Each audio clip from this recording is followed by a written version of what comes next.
La vérité, c'est que Jordan Bardella ne travaille pas pour les Français au Parlement européen. Il brille ici par son absentéisme, c'est de notoriété publique. Par contre, il pille ses ressources avec beaucoup d'assiduité.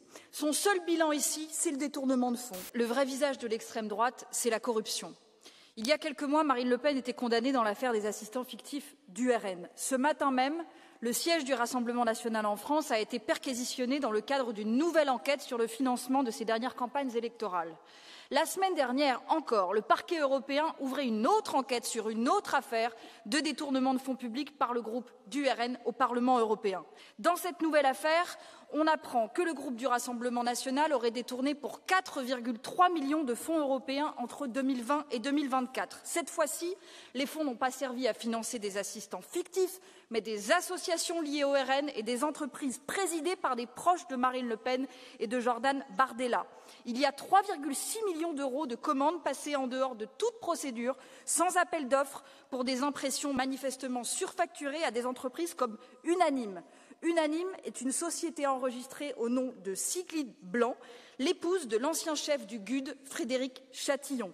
Le rapport d'enquête dévoile que cette société aurait remporté un appel d'offres du RN en 2020 sans même avoir présenté officiellement de candidature. Et cette société Unanime, qui se présentait comme une société d'imprimerie, n'a en fait ni local, ni aucun matériel, ni aucun personnel. Elle sous-traitait entièrement la prestation d'imprimerie et empochait au passage une marge délirante de 260 000 €.